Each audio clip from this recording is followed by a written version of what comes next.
Graças a Deus. Meus queridos irmãos, mais uma vez, com muita alegria em meu coração, eu desejo saudá-los com a paz do Senhor Jesus Cristo.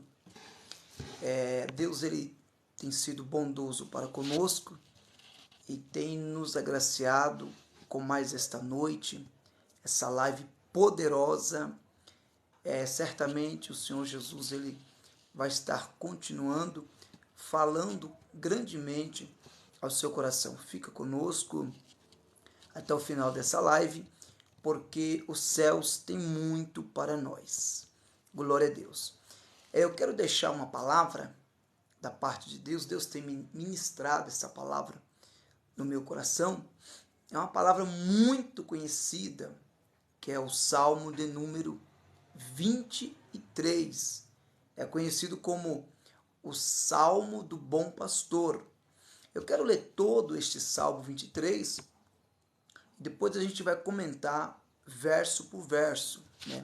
Será mais aí uma aula, né?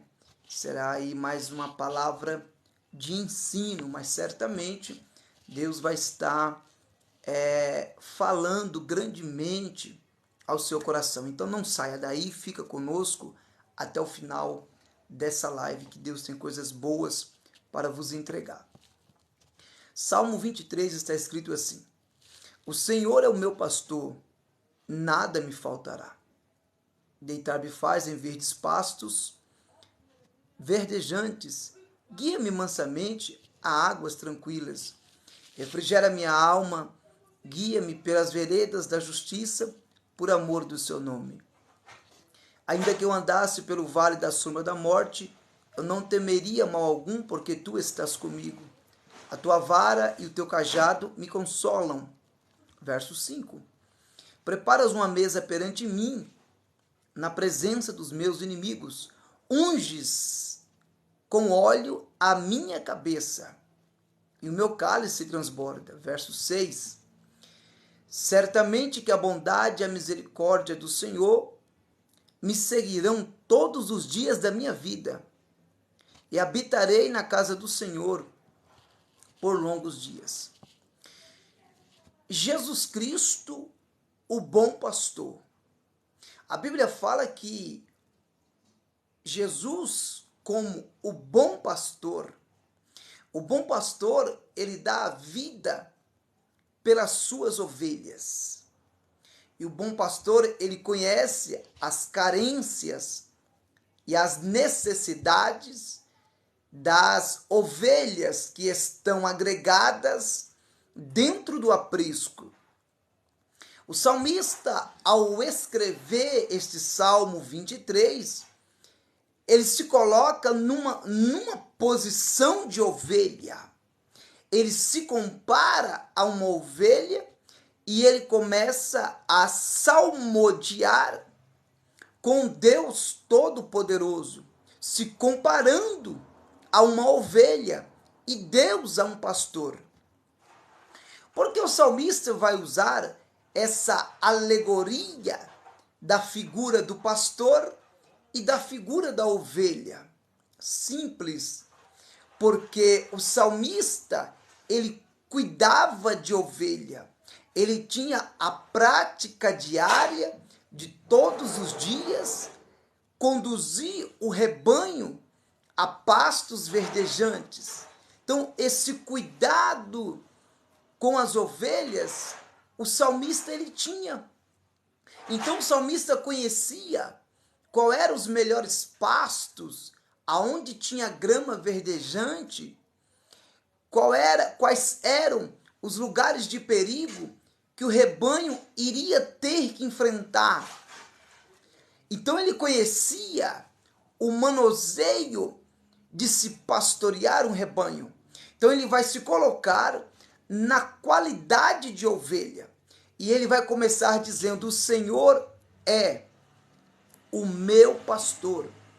Perceba a convicção do autor, a convicção do escritor ao proferir essa frase e a dizer: o Senhor é o meu pastor. Ou seja, ele está dizendo: eu não temerei nada, porque o Senhor é o meu pastor. Qual que era a função de um pastor naquela época?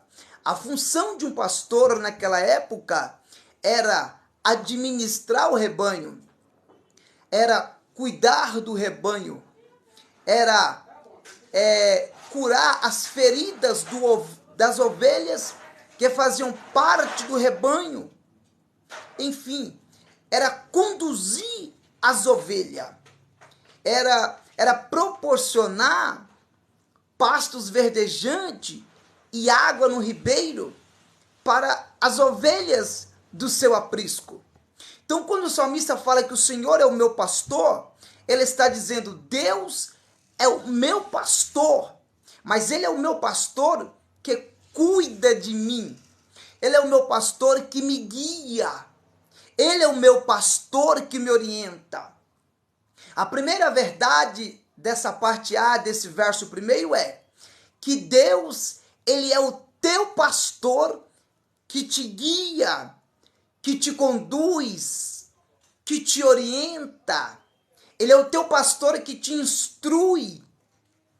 E ele é o bom pastor que deu a vida pelas suas ovelhas. E das suas ovelhas ele é conhecido.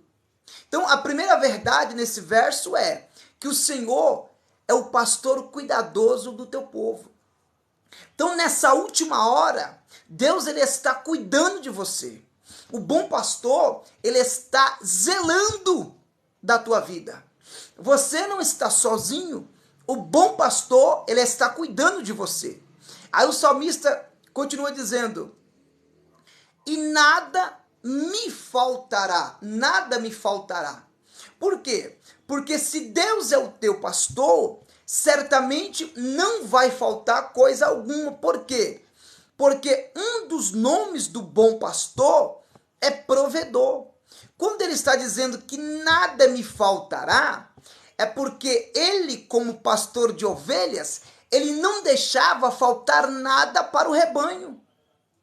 Ele sabia quando o sol estava quente, tinha que levar o rebanho para debaixo de uma sombra. Ele sabia que quando o rebanho estava com sede, ele tinha que conduzir o rebanho ao ribeiro, para o rebanho saciar a sua sede. E ele sabia que quando o rebanho estava com fome, ele precisava conduzir o rebanho a pastos verdejantes para as ovelhas se alimentar de grama verdejante. Então o salmista está dizendo, Deus é o meu pastor e nada me faltará. Esse nada me faltará, ele está querendo dizer, Deus como bom pastor, ele é o supridor de todas as minhas necessidades. Deixa eu te dizer algo nessa noite. A Bíblia fala que Deus supre todas as nossas necessidades em glória, segundo as riquezas da tua soberana graça. Filipenses 4, verso de número 19. O bom pastor é o teu provedor. Ele não vai deixar, ele não deixa faltar nada para a tua vida.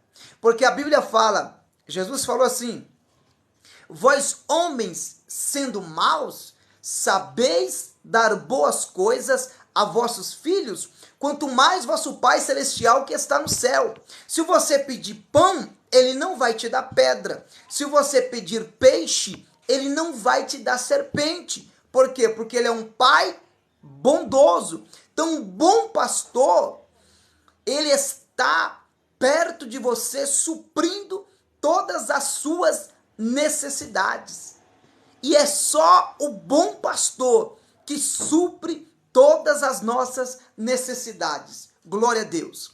No verso 2, para adiantarmos, o salmista vai dizer, deitar-me faz em verdes pastos. O salmista sabia que as ovelhas, elas precisavam ser conduzidas para pastos verdejantes. E ali elas se deitavam no pasto após se alimentarem, porque elas começavam a mastigar a grama, a comer a grama, em pastos verdejantes. Aqui eu abro um leque dentro dessa passagem para vos dizer que a função do pastor é nos levar para pastos verdejantes, aonde tem grama fresca. Grama fresca é a palavra do Deus Todo-Poderoso. Pastos verdejantes é a igreja. Por isso que você precisa estar dentro da igreja. Porque quando você está na igreja e você ouve a palavra do Senhor, então você está sendo alimentado pela grama chamada palavra do Deus Todo-Poderoso. A ovelha, ela só fica bem quando ela está alimentada. A ovelha precisa ser bem alimentada para ela conseguir produzir. Porque não é pastor que gera ovelha, é ovelha que gera ovelha. Pastor gera pastor, ovelha gera ovelha. Glorificado é o nome do Senhor. Aí o salmista fala: guia-me mansamente às águas tranquilas. Uma das funções do pastor era conduzir, era guiar as ovelhas mansamente junto às águas tranquilas. Porque se tem uma característica da ovelha, é a mansidão. Então, se elas fossem guiadas junto às águas turbulentas, a força, o barulho das águas turbulentas, certamente iriam espantá-las. Mas o pastor, sabendo disso, tendo cuidado pastoral, ele levava, conduzia, guiava elas em águas tranquilas. Deixa eu te dizer algo nessa noite. O teu pastor, o Deus Todo-Poderoso, ele está te guiando às águas tranquilas.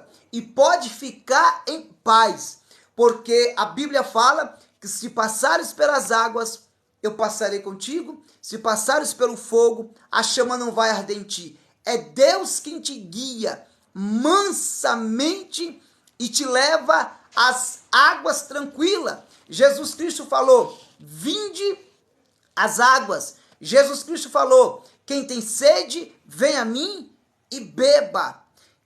Quem crê em mim, como diz as Escrituras, rios de água viva correrão de dentro de vocês. Glorificado é o nome do Senhor. Vamos mais adiante. Eu estou falando com vocês sobre Jesus, o bom pastor, baseando-me no Salmo 23. O verso de número 3, o salmista vai dizer assim: refrigera a minha alma. Aqui o salmista, ele está pedindo para Deus refrigerar a alma dele.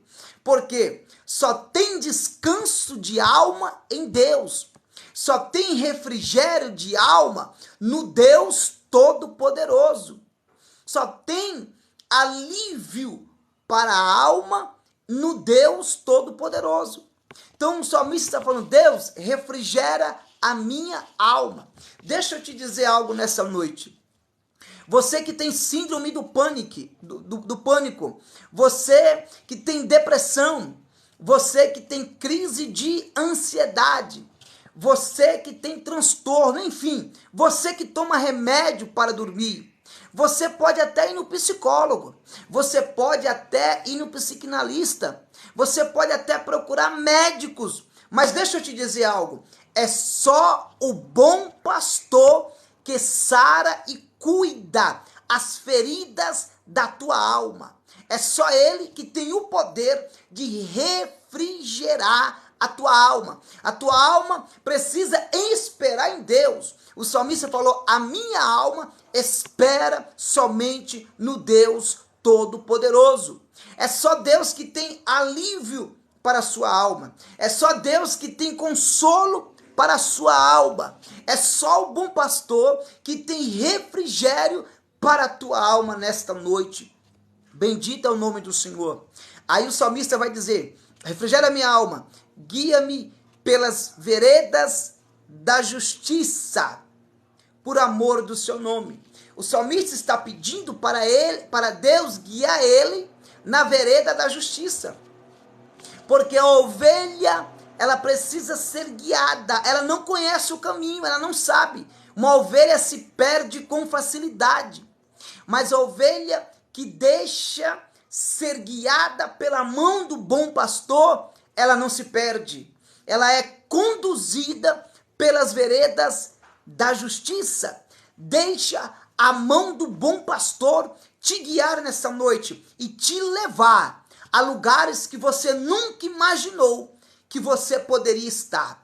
Porque quando a ovelha está submetida às diretrizes do pastor, oh glória, Deus honra. Deus está falando nessa live que ele está te guiando pelas veredas da justiça por amor do seu nome. Por que por amor do nome de Deus? Porque foi Deus que te amou primeiro. Não foi você que amou o Senhor. Não foi você que escolheu Jesus.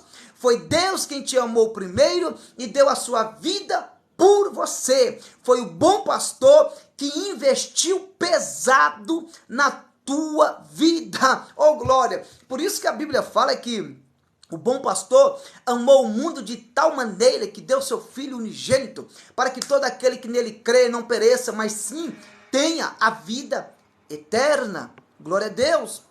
Então o salmista, ele se coloca na condição de uma ovelha. E ele começa a dialogar com Deus. E no verso 4, ele vai dizer assim: ainda que eu andasse pelo vale da sombra da morte, não temerei mal algum, porque tu estás comigo, a tua vara e o teu cajado me consolam. Quando o pastor, ele iria levar as ovelhas do aprisco para pastarem, às vezes, antes de chegar na montanha, tinha que passar pelo vale. E por que ele fala vale da sombra da morte? Porque ficavam animais ferozes que devoravam as ovelhas, lobos devoradores, ficavam naqueles vales perigosos.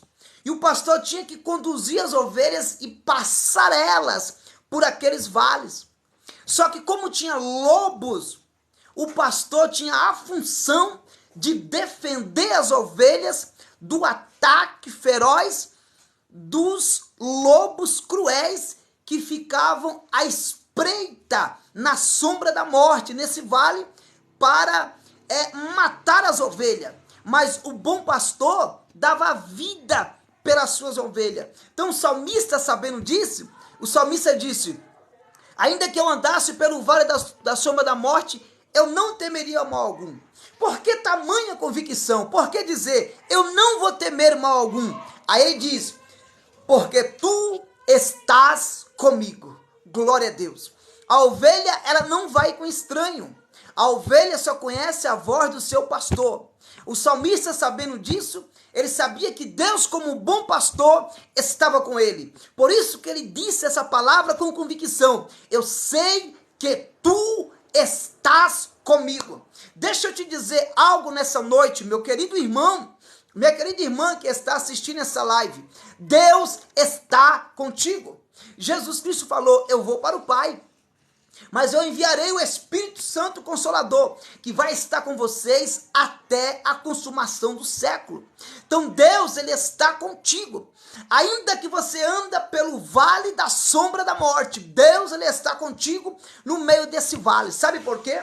Porque a Bíblia fala em Oséias capítulo 2, versículo 15, que sobre o vale de Acor, diz Deus, eu abrirei porta de esperança. Então, ainda que você passe pelo vale, mas Deus passa contigo. E deixa eu te dizer algo também nessa noite. Deus, a Bíblia fala que Deus é Deus de monte, mas é Deus de vale. O que é isso, pastor? Deus fala no monte, Deus fala no vale. Deus revela no monte, Deus revela no vale. Deus se manifesta no monte, Deus se manifesta no vale. Deus se apresenta no monte, Deus se apresenta no vale. Então o salmista está dizendo: ainda que eu andasse pelo vale da sombra da morte, eu não temeria mal nenhum, porque tu estás comigo. Aí ele disse: a tua vara e o teu cajado me consolam. Deixa eu te dizer algo nessa noite. A vara do bom pastor te consola. O cajado do bom pastor te consola. Porque a vara é para corrigir e o cajado é para trazer a ovelha para perto. Às vezes Deus nos corrige, porque nós erramos diariamente e nós não gostamos da correção. Mas toda correção no início pode ser amarga, mas vai servir para o seu amadurecimento espiritual lá na frente. Não existe esse negócio da pessoa estar na igreja e só quer ouvir coisa boa, só quer ouvir palavra boa, só quer ouvir palavra de autoajuda. Quando Deus usa alguém dentro da palavra para corrigir, aí fica bicudo, fica dodói, não quer ir mais para a igreja. Deixa eu te dizer algo, a Bíblia fala que Deus corrige aquele que Ele ama. Ou você é perfeito, ou você já é santidade máxima, não precisa melhorar em nada. Ei, a Bíblia fala que todos pecaram, e destituídos estão da glória de Deus. Não tem um justo, nenhum sequer. Então é Deus que nos aperfeiçoa. Às vezes o bom pastor usa o cajado, usa a vara. Já viu aquelas pessoas que congregam, aquelas pessoas que vão na igreja, que servem a Deus, que congregam? Enquanto o pastor fala palavras que agradam a ele, opa, meu pastor é top, meu pastor é um grande homem de Deus. Mas o dia que o pastor fala uma palavra que vai confrontar ele, para ele se corrigir, para ele melhorar, o meu pastor não presta. Eu vou deixar essa igreja e vou para outra igreja. Na verdade, o problema não é a igreja. O problema não é o pastor dele. O problema é ele, porque o problema está nele. Pastor tem cajado. Eu abro um leque nessa noite para vos falar. Ei, pregador não tem cajado. Nós vivemos uma geração de pregadores que às vezes não respeita o anjo da igreja. São pessoas que são convidadas para pregar. Aí chegam em nossas igrejas, querem corrigir a igreja, querem bater na igreja, querem doutrinar a igreja, querem descer o cajado na igreja. Eu te falo nessa noite, meu querido irmão, com muito respeito à sua pessoa. Igreja não é para você bater. Deus não colocou o cajado na mão do pregador. Pregador não tem cajado. Pregador é para pregar a palavra, ponto. O cajado está na mão do pastor. É o pastor quem corrige o rebanho. É o pastor quem doutrina o rebanho. É o pastor quem ensina o rebanho. É o pastor quem tem autoridade para usar a vara e o cajado para corrigir o rebanho. Pregador não é para bater na igreja. Aprenda, meus amados irmãos, meus amigos que são pregadores, aprenda essa verdade bíblica, para que vocês alcancem sucesso no ministério de vocês. Convidou para pregar? Pregue a palavra, ponto. Está escrito, está na Bíblia, é Bíblia, amém. É isso que o povo precisa ouvir. Então o cajado e a vara está na mão do pastor. Glória a Deus. Vamos correr um pouquinho aqui. Estou falando com vocês sobre o Salmo 23, que é o Salmo do bom pastor. O penúltimo verso. E ainda no 4, ele fala que a tua vara e o teu cajado me consolam. Olha aí. O cajado e a vara do pastor é para consolar a ovelha. Não é para destruir. Não é para deixar triste. Glória a Deus.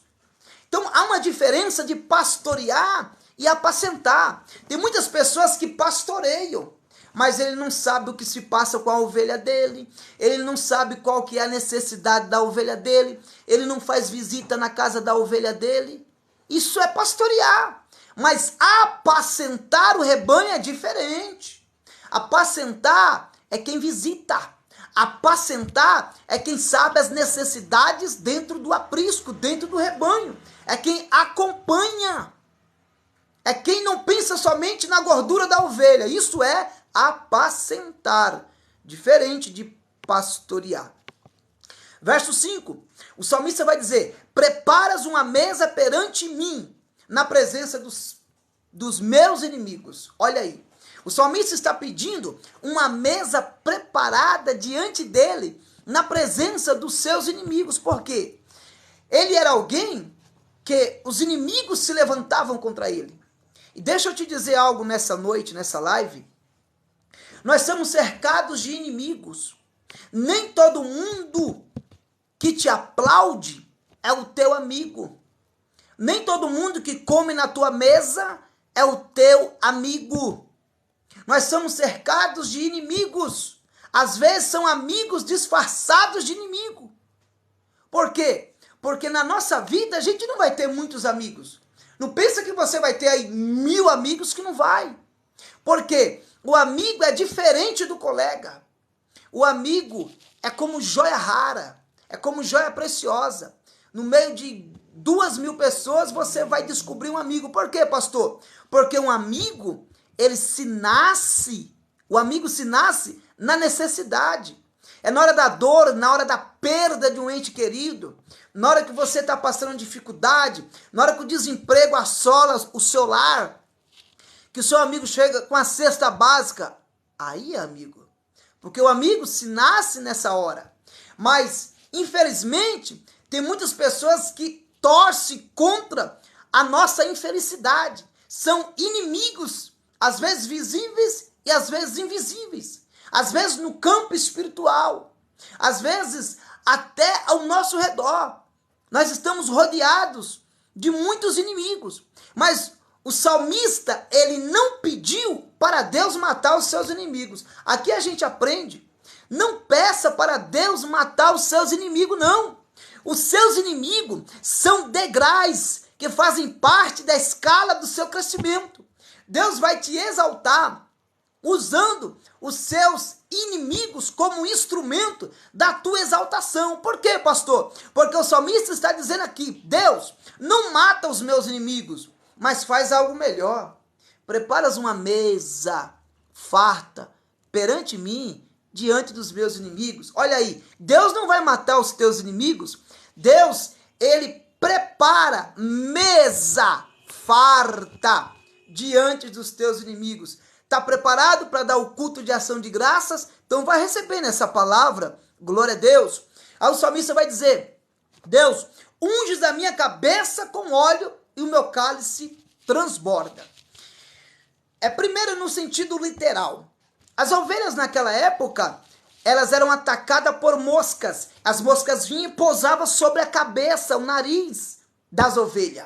Aí o pastor vinha, pegava o óleo, passava o óleo exalava um cheiro, e as moscas não gostam daquele cheiro, elas saíam fora. O que eu quero dizer, trazendo essa palavra para a vida espiritual. O inimigo, ele quer atacar a sua cabeça. O inimigo, ele quer atacar a sua cabeça. Por quê, pastor? Porque nós enfrentamos campo de batalha. A nossa vida não é uma brincadeira. A vida cristã é uma vida de renúncia. É uma vida de carregar a cruz todo dia. É batalha espiritual. A gente não brinca de ser crente. A gente não brinca de fazer live, de servir a Deus. Não. Aqui é uma batalha espiritual. Satanás está trabalhando. Ele não para de trabalhar. Ele trabalha contra. Mas a igreja vai avançando, porque as portas do inferno não prevalecem contra a igreja do Deus Todo-Poderoso. Então, o diabo, ele vem como moscas pousando, querendo pousar na nossa cabeça. Glória a Deus. Às vezes ele vem colocando pensamentos de fraqueza, pensamentos de fazer você desistir, pensamentos de morte. Glória a Deus. Agora mesmo, eu estava com a minha esposa, fomos ali na casa de um casal da nossa congregação, e a irmã estava com pensamento de suicídio, pensamento de se jogar da janela. Então, para você ver como que o diabo não trabalha de ser diabo, não brinca. E a igreja, os crentes, nós que somos servos, a gente não pode brincar. A gente tem que fazer a obra, tem que ir de encontro as almas que estão sofrendo e trazê-las para os reinos da luz. A gente não pode brincar de ser crente. Tem que pregar, tem que fazer ar livre, tem que fazer evangelismo, tem que pregar na live, tem que ir para consagração, tem que fazer jejum, tem que ir para vigília, tem que ler Bíblia, tem que adorar, tem que fazer campanha. Pode parar, porque é a última hora. Então o diabo às vezes coloca pensamentos negativos na nossa mente, na nossa cabeça. Só que a Bíblia fala que nós somos ungidos com óleo fresco. E Deus está derramando esse óleo sobre a sua mente. A tua mente não vai ser bombardeada por pensamentos negativos. Deus está derramando uma unção com óleo poderosa sobre a sua mente, sobre a sua memória, sobre a sua cabeça.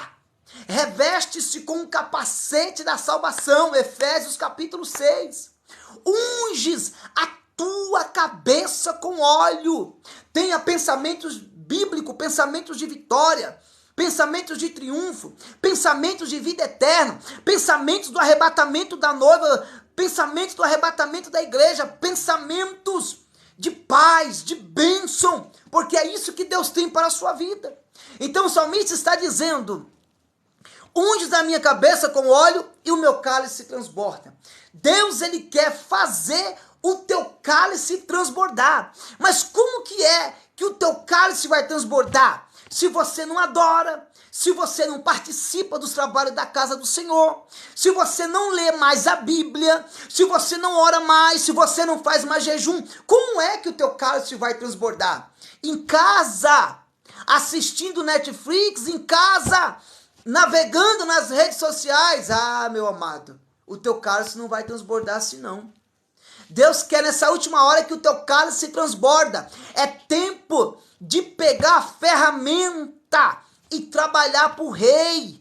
É tempo de se despertar. É tempo de sair de dentro da caverna. Não tem mais tempo de brincar. Ou você está pensando que é tempo de pendurar as harpas? É tempo de ficar em casa vendo as coisas acontecer como Jonas? Jonas se sentou na arquibancada para ver a cidade de Nínive ser destruída. Tem muitas pessoas como Jonas nessa última hora. Pessoas que estão assentadas na arquibancada do conforto. Na arquibancada da zona do conforto. Já sou pastor, já sou pregador, já tenho um canal no YouTube, já sou líder de departamento, já tenho o meu nome nos banners, não precisa mais nada, meu amado. Sai dessa, sai da arquibancada. É tempo de você pegar a harpa e cantar. É tempo de você pegar a tua ferramenta e fazer a obra de Deus. É tempo de você granjear talentos. É tempo de você sair da casinha do conforto. É tempo de você falar como Isaías: Deus, eis-me aqui, envia-me a mim. Tem muitas pessoas que estão indo para o inferno e eu e você de braços cruzados, mas Deus te trouxe aqui nessa live, essa noite, para nos despertar. Eu e você, nós que somos a igreja, precisamos nos despertar nessa última hora e fazermos a diferença para que o nome de Jesus seja glorificado. Glória a Deus. O último versículo para nós terminar a nossa reflexão do Salmo 23, o verso 6. Depois de tudo isso, o salmista falou: Deus, certamente a tua bondade e a tua misericórdia me seguirão todos os dias da minha vida. Deixa eu te dizer algo nessa noite, para a glória de Deus. Somos o que somos, é por causa da misericórdia do Senhor. Jesus Cristo falou: sem mim, nada podeis fazer. Você não é o que é porque você é bom. É por causa da misericórdia. Você não tem o que você tem porque você é bom. É por causa da misericórdia. Você está vivo me assistindo nessa noite, não é porque você é bom, e nem eu. É por causa da misericórdia. Se o bom pastor tirar a misericórdia das nossas vidas, acabou o homem, acabou a mulher. A Bíblia fala que as misericórdias do Senhor são a causa de nós não sermos consumidos. Todos os dias, Deus derrama uma misericórdia nova sobre nossas vidas. Amados irmãos, é a misericórdia de Deus que vai te levar para o céu. É a misericórdia de Deus que está te adestrando para o impossível. É a misericórdia de Deus que está tirando toda a sujeira da tua alma, da tua vida e te preparando para o dia do arrebatamento da igreja. É a misericórdia de Deus que está fazendo você continuar de pé. Porque você tem sido bombardeado, você tem sido tentado, mas você tem suportado e tem estado de pé na presença do Senhor. Não é porque você é forte, é a misericórdia do Deus Todo-Poderoso. Foi Jesus quem falou. Jesus falou assim: eu não quero sacrifício, eu quero misericórdia. Então a misericórdia do Senhor e a bondade estava seguindo o salmista todos os dias da vida dele. A misericórdia do Senhor está estendida sobre a sua vida. Você já parou para perceber, para pensar que você dorme, acorda, levanta, vai trabalhar, trabalha, volta do trabalho, chega, janta, se alimenta, descansa, vai dormir e no outro dia a mesma coisa e Deus está te guardando? O que é isso, pastor? É a misericórdia do Senhor sobre nossas vidas, sobre a tua vida. Então, a misericórdia e a bondade do Senhor está te seguindo todos os dias da tua vida. Se você tem uma casa, você tem um lar, você tem uma esposa, você tem filho, você trabalha, você tem saúde, você é rico. Você é próspero. Isto é prosperidade. Sabe quem é que ocupa as salas dos psicólogos? Na maioria das vezes, é só rico. Você não vai encontrar um pobre no psicólogo, é um ou outro. A maioria dos frequentadores que frequentam, que vão no psicólogo, são milionários, são pessoas ricas. Por quê, pastor? Eles têm riqueza, mas eles não têm a riqueza da alma, do Espírito, que é Jesus Cristo, que é o Espírito Santo. A maior alegria é Jesus. Quem tem Jesus tem tudo. Quem não tem Jesus não tem nada. É simples assim.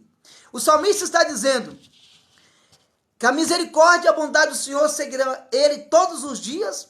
Aí, para finalizar a nossa fala, ele diz assim: então eu habitarei na casa do Senhor por longos dias. A casa de Deus é um lugar de refúgio. Você só vai encontrar refúgio na igreja. Não existe esse negócio de ser crente em casa. Não, pastor, eu vou ser crente em casa porque agora é tudo virtual, nas redes sociais. Dá para mim assistir o culto de casa. Não é assim que funciona. O salmista falou que ele habitaria na casa do Senhor todos os dias da sua vida. Deus não quer que você frequente a igreja. Deus quer que você habite na igreja. Habitar é diferente de frequentar. Por quê? Porque o salmista vai dizer: uma coisa eu pedi ao Senhor e a buscarei de todo o meu coração, que eu possa morar na casa do Senhor para contemplar a sua formosura e para poder aprender no seu templo. Onde você aprende é na casa do Senhor. Onde você contempla a formosura do Senhor é na casa do Senhor. Sabe o que o salmista falou no Salmo 122? Alegrei-me quando alguém me disse: vamos à casa do Senhor. Então, nessa última hora, a tua segurança, o teu refúgio, a tua alegria, a tua fortaleza está em você estar dentro da casa do Senhor. Porque é na casa do Senhor, aonde o Senhor ordena a bênção e a vida para todo sempre. A gente vive uma época, meus queridos irmãos, de muitas pessoas desigrejadas. Há uma geração aí fora dos desigrejados. Pessoas que não têm igreja, pessoas que não têm pastor, pessoas que não têm mentor. Não, eu vou na igreja quando eu quero. Eu oferto quando eu quero. Se eu quiser ir, eu vou. Se eu não quiser, eu não vou. Pessoas que não têm pastor, pessoas que não têm mentor. É igual aquelas pessoas que o pastor dela é o pastor da internet. Já viu isso? Não, o pastor da internet é top. O pastor da internet é o cara, aquele que é pastor. Então, meu querido irmão, quando você estiver doente, quando você estiver enfermo, chama o pastor da internet para te visitar. Quando você precisar de uma cesta básica, chama o pastor da internet para levar uma cesta básica na tua casa. O pastor da internet não é o top, não é o cara. E às vezes Deus te colocou dentro de um rebanho e te colocou ali diante de um pastor para você ser pastoreado, para você ser mentoreado, para ele ser o seu guia espiritual que vai te conduzir até o céu. Aí você não dá valor para o seu pastor físico e fica indo atrás desses pastores de internet. Mas pastor, que palavra? Não, é isso mesmo. É a palavra do Senhor. Valorize o seu pastor. Eu estou falando essa palavra debaixo do sangue do Cordeiro. Valorize o seu pastor. Valorize o seu pastor. Ame o seu pastor. Glória a Deus. Respeite o seu pastor. Obedeça o seu pastor. Porque é ele quem vela pela sua alma. É ele quem vai dar conta da sua alma. Glorificado é o nome do Senhor. Então, meus amados irmãos, fique com essa palavra. Jesus, o bom pastor. Glória a Deus. Certamente quem gostou, comeu mais. Mas quem não gostou muito, comeu menos. Mas não é comer mais e nem comer menos, mas sim se alimentar da palavra. Então fique com essa palavra do Salmo 23. O Senhor é o meu pastor, nada me faltará. Deitar-me faz em verdes pastos, guia-me mansamente às águas tranquilas, refrigera minha alma, guia-me pelas veredas da justiça, por amor do seu nome. Ainda que eu andasse pelo vale da sombra da morte, não temeria mal algum, porque tu estás comigo, a tua vara e o teu cajado me consolam. Preparas uma mesa perante mim, na presença dos meus inimigos. Unges a minha cabeça com óleo e o meu cálice transborda. Certamente que a bondade e a misericórdia do Senhor me seguirão todos os dias da minha vida, e eu habitarei na casa do Senhor por longos dias. A minha oração é que você continue dependendo do bom pastor, e que o bom pastor, que é Deus, possa continuar te guiando, te protegendo, te blindando, e ele com certeza continuará zelando por você e pela sua alma. Então, valorize as riquezas do bom pastor. Ele, Jesus Cristo, é o bom pastor, e o bom pastor deu a vida pelas suas ovelhas. Glórias ao nome do Senhor. Que Deus te honre, que Deus te abençoe. A minha oração nesse final de palavra é que a boa mão de Deus continue estendidas sobre a sua casa, sobre a sua vida, sobre a sua família, e que você tenha um ano maravilhoso, uma virada de ano espetacular, e certamente 2024 será o ano da reviravolta, será o ano da virada, será o ano do impacto de Deus na sua vida, será o ano que Deus certamente tem coisas grandes a realizar e fazer na sua vida, porque as promessas dele são fiéis. Que Deus te honre, que Deus te abençoe, que Deus faça você prosperar aonde ele te plantou. Você vai prosperar aonde Deus te plantou. Um abraço forte aqui do pastor Juscelino, aqui da equipe Café com Bíblia.